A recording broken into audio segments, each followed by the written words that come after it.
Welcome to It Takes Two. I'm Blair. And I'm Chris. And today we'll be talking about Love and Marriage DC, Season 3, Episode 2. Listen, I did Episode 1. Just in case you don't know, I am married. Hey. This is my wife. Nice to meet y'all. Right? She ain't new to this. She true to this. I was filling in for her. Mm-hmm. All right? And I need y'all to subscribe, like, share, comment, all the above. You ready to get into this, Blair? I'm ready. Let's go. Okay. So we start with Irena and Ashley at lunch where we left off before. Yeah. And Irena is saying that, look, we both have a temper.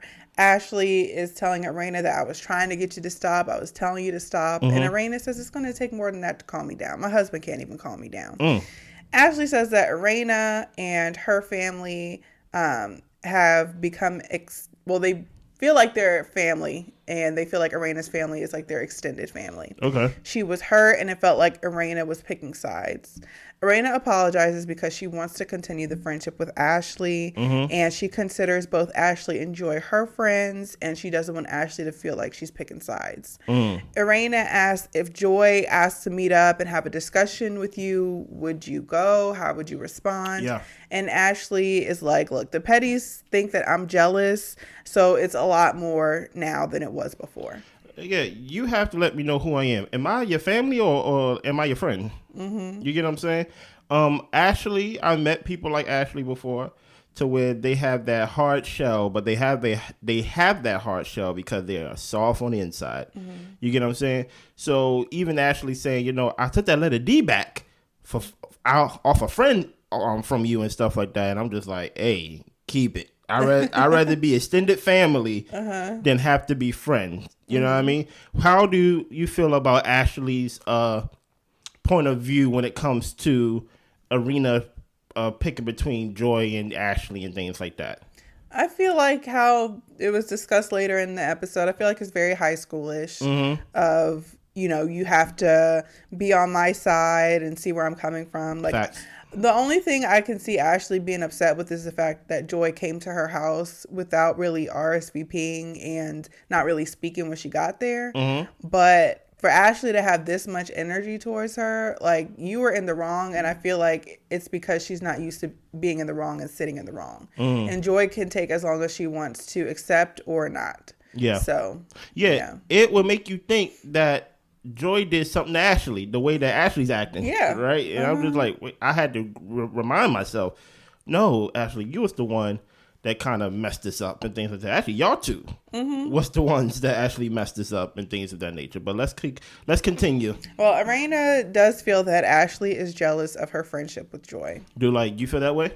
Yeah, especially because of the comments that Irena said Ashley makes about, like, oh, you going to hang out with your little friend? You going to see your little friend? Your little girlfriend? Yeah, stuff like that. And I just feel like it's so tired. Like, we're in our 40s, 30s, whatever the case may be of the ladies on the show. And it's just like, we can hang out and do whatever we want to do. Like, and this lady hasn't done anything to you and your family. Like, it shouldn't be a real beef like that. Yeah. Let's continue. Okay. Well, we see Joy and Winter. They are working out. I was very confused by Winter's wig choice, but it was quite eye-catching and gave me a little chuckle. I didn't know who it was until I looked at it. I was like, I had to second guess. I was like, is that Winter? Oh, of course it's Winter. Leave Winter alone, y'all. So they get their workout done. They do their chat while they're walking. And Winter asks about the Christmas party that she wasn't invited to. And Joy explains, look, I was only in there for about 5 minutes before I got kicked out. Yeah. And so Winter's all happy and joking, like, okay, you part of the kicked out club now. So Joy says that, Ashley shared that her and Clifton were married. And Winter pretty much says congrats, but, like, why is that a big deal and whose business is it anyway? Joy says that she came to the party in peace, and then the convo turned into, you wouldn't be here if it wasn't for me, from Ashley. Now, here's the thing. I love you, Joy, but I don't know if I believe you that you came in peace, right? Okay, let me put it this way. Because by me saying I don't believe she come in peace, it makes it seem like she came to cause chaos. I don't think she came to do that either. Okay. Right? I think she came to work, number one, for the show. And for two, if there was an opportunity to have peace, I think Joy would give it. Yeah, if the conversation would have allowed it. Yes. but I don't think I think she came there with the objective for it to go either way. Oh. It's very different if you come in peace, because if you come in peace, then you automatically put yourself in the position of the diffuser. Meaning, if you came there for peace and Ashley starts to go off and things like that, no matter what happens, you're coming in peace. Yeah, you get what I'm saying? So that's why I'm like, I think you came there ready to match whatever energy was thrown to you. Oh, okay. Dude, you get what I'm saying? Not so much that I'm coming here to cause anything, but I'm coming to basically match whatever you give me. Okay. You know what I mean? Anything you thought about that scene? No, not really. Okay, let's go. So apparently Winter warned Joy about Ashley because, in past seasons, Winter and Ashley haven't been on quite the same page. Mm-hmm.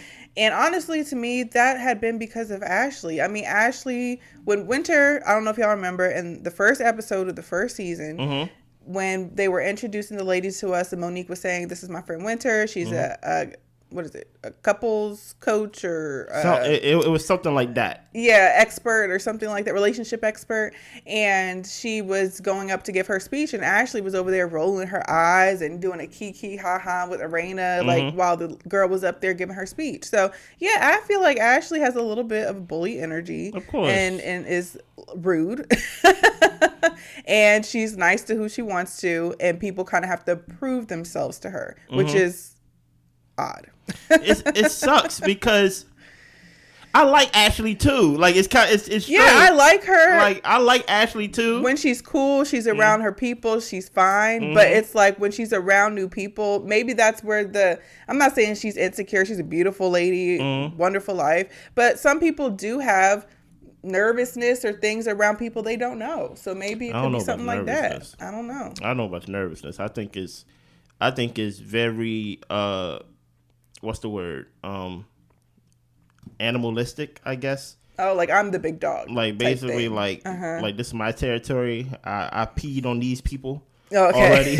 So like you ain't gonna come in and basically try to take my tree that I go to every day. You okay, I think that's a better explanation. Hey, listen here, I like both of them. Mm-hmm. You know what I'm saying? Because either way, I still pee on that tree. Okay. You know what I mean? Continue. Yeah, so Winter says that, Ashley can be cool and mm-hmm. sometimes she's not, but mm-hmm. it's hard to read her to know if you're in a good place with her or not. And Joy feels that they are too old for all these high school ways and games of doing things. Facts. Mm-hmm. Let's keep going. Ashley chats with her assistant, mm-hmm. and the assistant shows Ashley that Lil Jamie made a post on social media which said, "How the F somebody who got and or no. I need you to say, you don't got to cuss, but I need you to say it because it's too many blanks for me." Okay. I'm like, what is going like, on? What did he really say? I'm like, is Blair okay? like, how the F did someone? And I'm like, what's going on with you? You ready? Yeah.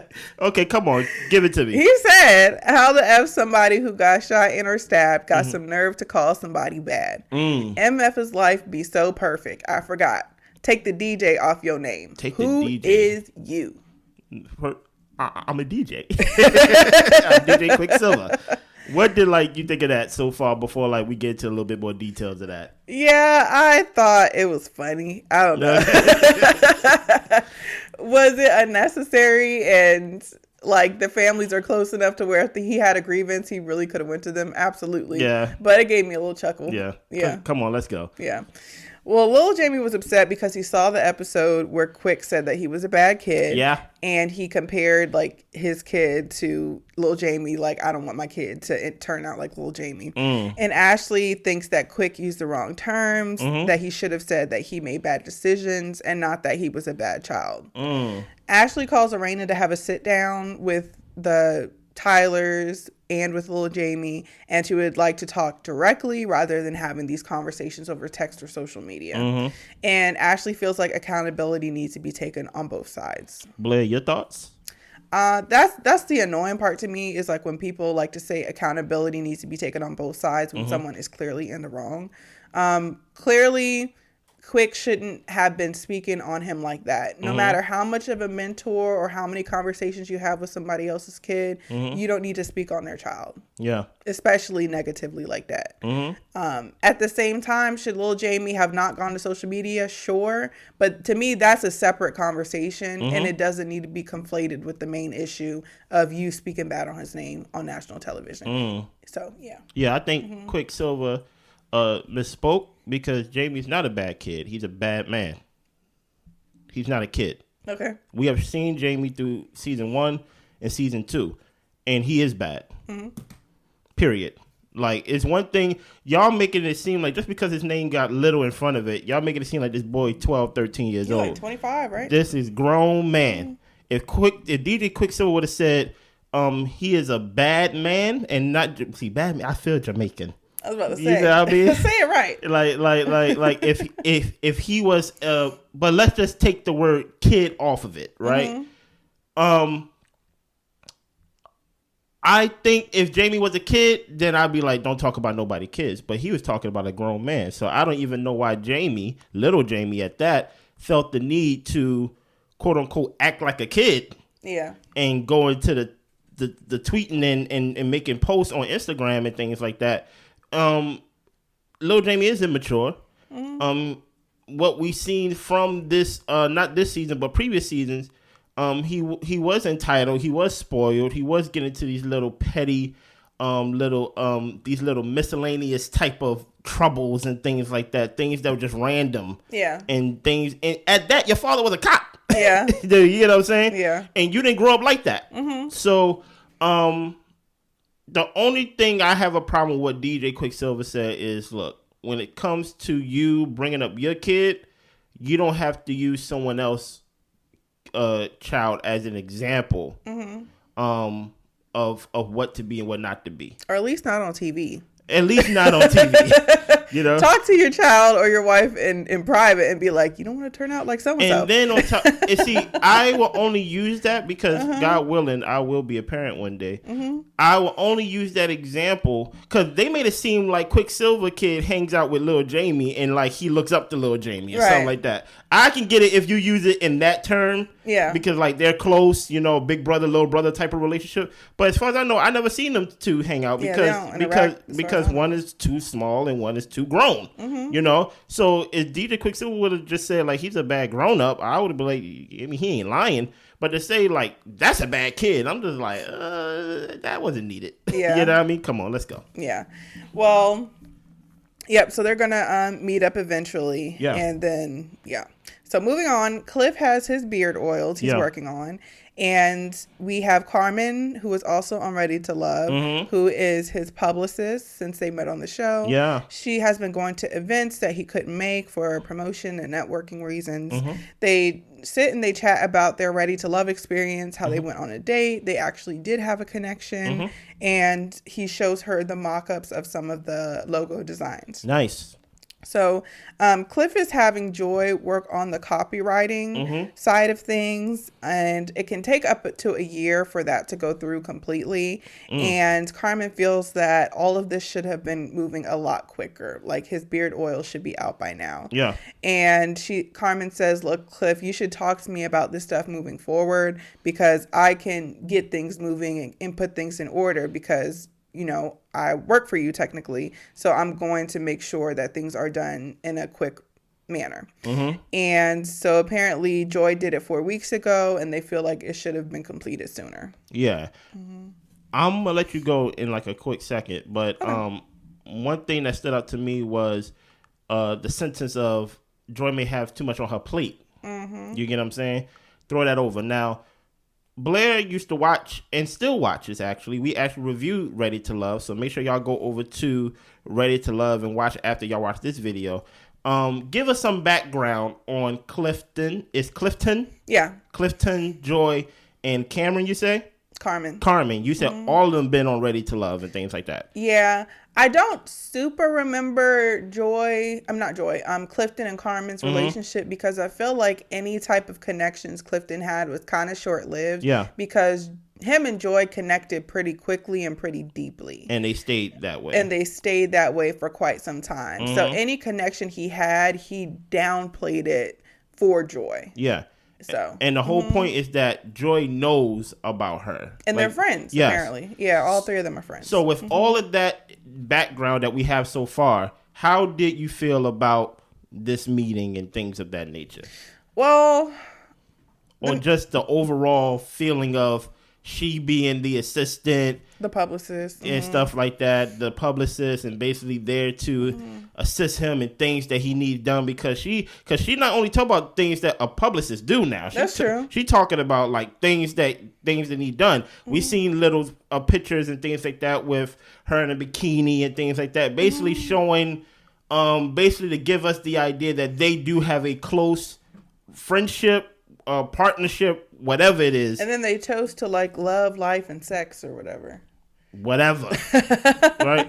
How do you feel overall about their whole aura? I don't feel good about it. Oh my goodness. And not necessarily because they had been on a date before or anything like that. I just feel like it's too close for comfort. If the fact that they had some type of connection and they're going out on these meetings alone, it's possible that some of those feelings could still be there or could be sparked. And I think especially like if you're going through like a rough patch in a marriage or relationship, that might be the person that Cliff turns to. You're a comfortable shoulder to cry on. Right. And he might think it's okay because Joy's friends with her and all this type of stuff. But I feel like Carmen, from what I'm seeing, it doesn't seem like she's keeping the boundaries I would want a friend to keep. I feel like she's a little too handsy. She did touch his face.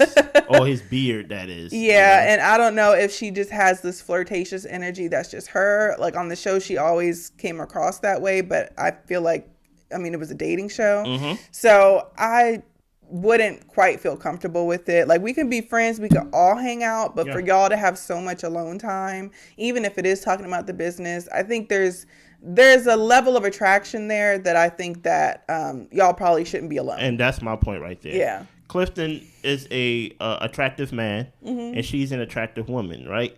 And I was telling Blair this while we was watching the show. Sometimes women will lease your man and things like that. Meaning that if I have a female friend or a female best friend and things like that, and let's say we all go out to eat or something like that, of course, while I'm with her, I'm protecting her.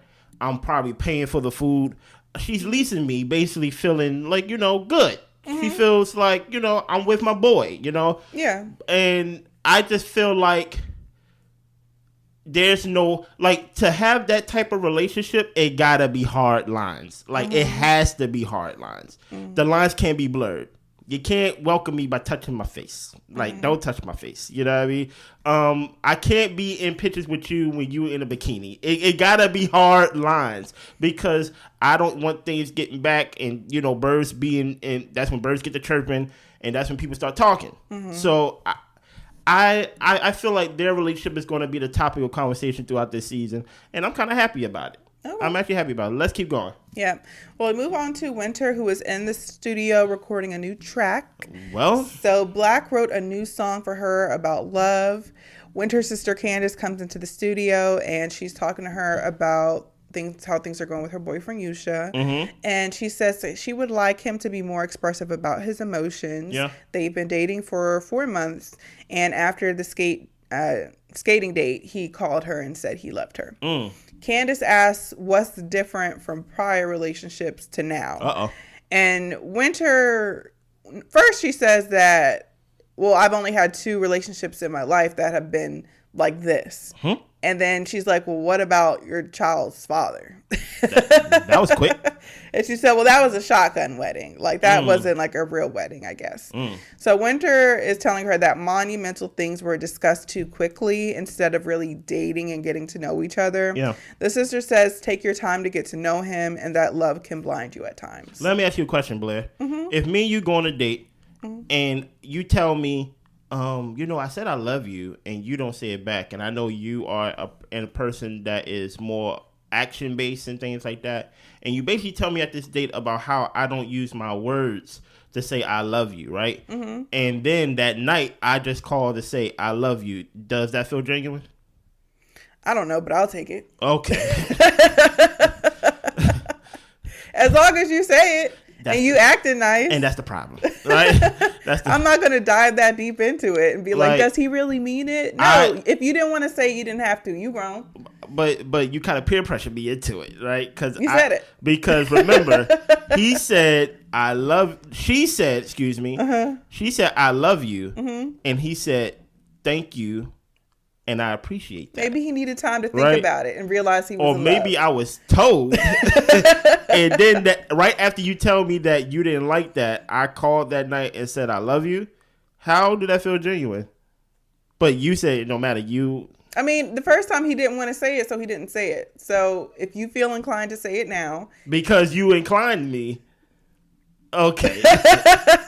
Anything else from like this scene that you picked up on? Yeah, about how Winter like moves too fast in relationships.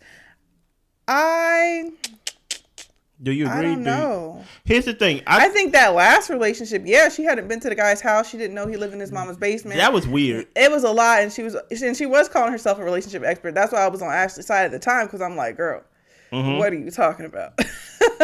So yes, that was like very fast and kind of a strange, odd situation. But I feel like in this situation, I think she's doing her due diligence. She's taking her time. We hope. Sometimes it's not about the timing as much as what you're doing differently. And in this relationship, she is. I think they are abstinent, as in they haven't done anything. They haven't crossed that line together because they said they're waiting for marriage. Yeah. So I'm like, as long as they doing something differently than the things that she quote unquote called herself doing before, maybe she can yield herself a different result. And I hope that Winter's asking the right questions now, because it seemed like she wasn't. I'm like, how are you around this person all this time and you don't know much about them or their living situation or anything? Unless they straight lied, but if you were around them enough, like you could see, you know what I'm saying, what was real and what wasn't. That makes sense. So yeah, hopefully we're not just talking to Yusha about expressing his emotions, basically tell me you love me back, but actually like asking him deep questions about like life and where he sees himself, what is he doing at this time, and you know how your values line up and things like that. To me, it comes across that she's doing it the right way. We'll see. So we'll see. Yeah. Next, we see Jamie, who says that he can say what he wants, but about his son. But Quick should take accountability for saying the wrong thing. Stop right there. Do you agree with that? Jamie called him a bum. Yeah, I don't agree with that. I feel like Jamie is, and especially for your dad to be saying all these bad things about you. That's what I'm about to say. And in a way, it does make other people comfortable to speak on you. Especially if they're like, I ain't say all of the stuff that your own daddy said. So no, I'm not a fan of Jamie's logic. I do get like, look, I can talk about my people how I want to. Even I don't agree with that. But my thing is like, on a national television level, like I feel like that is very in poor taste. Yeah. Now here's the thing. I just to give him just a little bit of bail. When you're tired of your grown son doing kid things, you get at your wit's end and you just like, you're a bum. You get what I'm saying? I understand that. But if you are the man of the house, the king of the castle, if we want to go by those or those terminology and things like that, there's no word that's above yours. You get what I'm saying? So even though bad kid, it may hurt or sting because it comes from someone outside the house, but boy, bum from the head. Ooh, boy, that was sting. that was sting. You get what I'm saying? Go ahead, Blair. Yeah.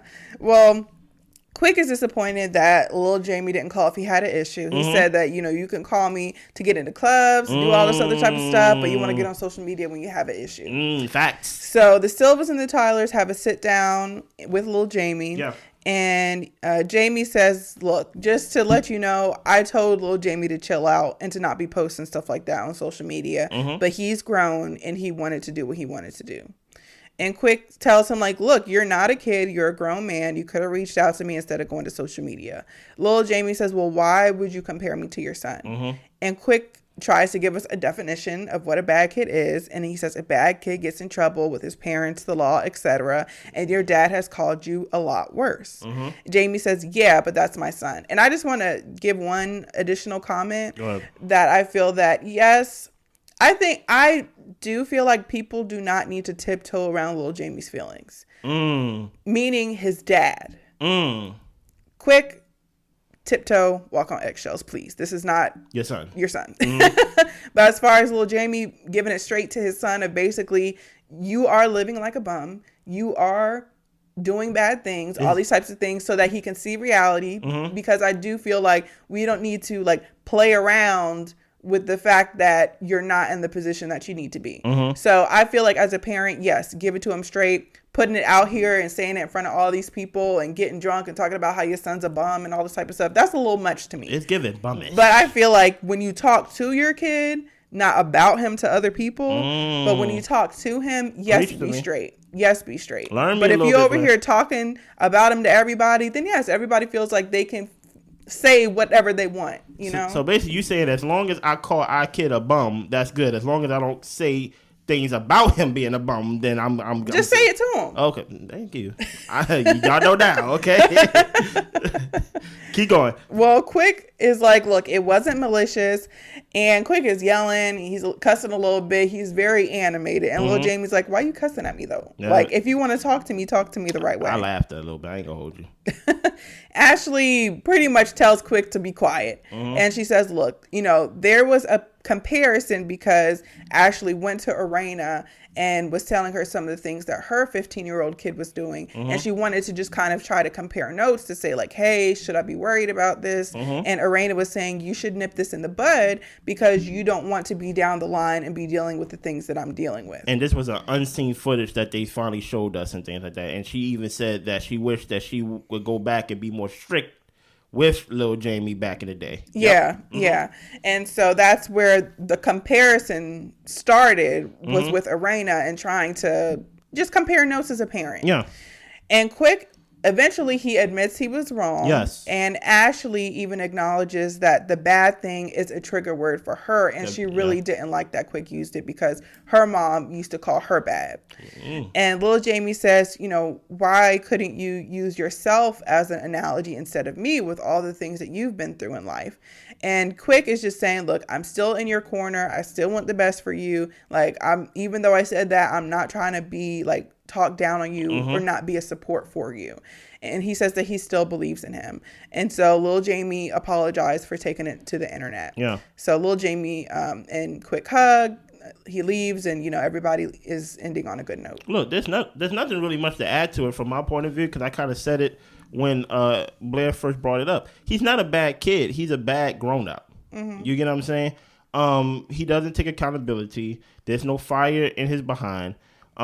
It's like what his mother said. He's entitled. He's living off that entitlement. And I understand that he's a junior, but let's drop the little off his name because he's not. You think it might be handicapping him because a little bit? He's not a little Jamie. Because at the end of the day, they will call you Jamie, whatever your name is, Junior. You get what I'm saying? Yeah. And so I just feel like Quick. DJ Quick, he did a good job of finally taking accountability. I think his heart was in the right place, but like you said, it gets blurred when you talk about someone. And DJ Quicksilver, I think he felt comfortable also talking about him because remember, Jamie asked him to talk to him too. Yeah. So he kind of felt like, even Jamie Jr. said it himself. I'm not calling him Lil Jamie. Even Jamie Jr. said, I view them as aunt and uncle. Yeah. So there's that comfortability that they feel. But be careful because when aunt and uncle call you bad, now all of a sudden you want to be like, no, don't call my kid bad. No, don't call me bad. No. If they aunt and uncle, then they have, they have liberty to correct. Right. You get what I'm saying? But to Blair's point, saying someone's bad or talking about them is not correcting. You get what I'm saying? Anything else you want to add more to what? I just wish that Quick would have been a little bit more humble in his approach. I know they were upset about the social media situation, I think that's why. Yeah. I think that's why. I think if he would approach them like, you hurt my feelings, that would have been different. But he basically came out like, who is you? And that's what he was like. Well, yes, that was wrong, but I'm not even considering that in a conversation. I think that Quick should have been humble in the fact of coming to the house and apologizing for talking about him and saying he was bad and all these types of things, when he shouldn't have been the one to speak on him in that way, especially if he's the one who's trying to motivate him and be positive with him, and he's all in his face talking about, you're so great, you can do all these great things. Yeah. And then I turn around and I see you calling me bad. You're like, hold on. That's not what you say to my face. Especially if this on camera. If you say this on camera, what do you say off camera? Exactly. So if I was little Jamie, I would be very mistrustful of how you speak to me versus how you speak about me. So I think Quick should have been like, I shouldn't have said that, and I shouldn't be talking about you like that, because I do believe in you, and the way I speak to you should be the way I speak about you. That's fair. So anyway, continue. Moving on. Clifton got a text from Quick about this wrestling event for the guys. Yeah. He updates Joy on the meeting with Carmen, and apparently Joy designed the logo. She chose the vendors. Pretty much Clifton basically just agreed that he wanted it in a bottle. Joy says the timing is going slow with certain things because of them moving, his surgeries, and Joy has had to support him in all these other ways and not just the business. Clifton feels that Joy could have done better at handling her end of the deal when it came to the business. And Joy says, look, is trademarking, is that going to stop you from selling your stuff? You can sell your stuff while we get this under wraps. And apparently Carmen said we should wait to sell until everything's done. So he plans to do a soft launch and then a pre-order type situation to see how much business that they'll be getting. And Joy says, fine, you want to pass the copyright stuff to Carmen, she can have it. Listen here, Joy said, too much wasn't on my plate. Now, let me give you a scenario. Let's say, Blair, you have this YouTube channel with your husband, right? Let's just say you have close to 800 subscribers. You've been doing it less than a year. You look like you're on the up and up, rising star of YouTube, right? All right. But you kind of work for and with your husband, right? He does the editing. He does the setting up. He's basically making your dream come true, right? But I fire you. And then next thing you know, Blair Bear is back in your seat, right? How would you feel if you was in Joy's position, knowing that she did the logo, she did everything basically that he didn't do or couldn't do, and she kind of dropped the ball a little bit on one thing, but everything else was moving and rolling? How would you feel as a wife and business partner in that position if Clifton was the one to say that to you and things like that? I would definitely be irritated. And I am the type who likes to address frustrations in the moment. So I probably would have went into detail of saying, I've done X, Y, and Z for your business. And the copyright thing, I started 4 weeks ago. Look at all the stuff that we've been doing and having to deal with. I'm a person. Okay? If this is your business and you want things done on a certain timeline, you might have to do some things yourself. I'm willing to help and pitch in, but I'm also taking care of you in the household. Not to say I have too much on my plate, but I have a checklist priority. We got to move into the house. I got to wash your butt after surgery. And the last thing on my list is the copyright. I got to make sure home and house and you is good. Okay? And I can get to all of them, but you might want me to hurry up with something else that's low on the totem pole at the moment. So while you're on the couch healing up, you email and call the people and do all that stuff if you feel the need to. Or give it to Carmen if you don't think you can do it. You see, here's my thing. Here's my only. But I'll say one thing. Okay. I feel like Joy was just picking and choosing her battles. Cut me off. Okay. So I feel like Joy did the right thing in the fact of it not being an argument and just being like, if you want to give it to somebody else, fine. Yeah. You pay this person anyway. This is my only issue, and then we got to move. Okay. My only issue is, listen, if it's really an innocent relationship between the assistant and Clifton, Clifton direct Carmen, her name is? Yes. To talk to Joy and work with Joy then. Since they all friends and they all know each other, since Joy made the logo and made the bottles and things like that, don't talk to me about copyright things like that. Y'all two get together and get that sorted out, because it kind of feels kind of strange, at least from my opinion, when Carmen is talking to me saying you need to basically check your wife. Okay. And I'm just like, no, y'all need to work together and things like that, more than me going and basically telling my wife, hey, in this position, you was kind of inadequate. You get what I'm saying? That's my only thing about that. Continue. Yep. Well, Ashley's in the house. She's working out. Quick comes down to tell her that he's heading out to the wrestling event with the guys. Yeah. Ashley asks him why he invites Clifton. And Quick says, look, he messaged all the guys in the group chat. Clifton is in the group chat. And he's like, what? Do you want me to text him separately and say he's not invited? And Ashley, she still doesn't like that jealous comment that was thrown out there. And she doesn't know why Quick would invite Clifton to anything. And Quick says in the confessional, it's not like I'm going to hang out with Clifton like we're boys. Like, I don't know him like that, but he can come to the guys' events. Listen here, Ashley, you barking up a big tree now. Clifton ain't no small man. He ain't no small man. Let's keep going. The guys arrived to the wrestling training center, and Black had no clue he was going to be one of the wrestlers. No, he didn't. He like, oh, we gonna watch wrestling? Okay. Jamie said he's 50 and he's not going to be doing all that. So Quick, Jamie, and Black, they end up doing what I learned was called bumps. They taking bumps. Yep, where you fall back. And Black tried to spar with one guy, but he said he really wasn't for it once they got to sparring. Nah, that's a big guy. Yeah.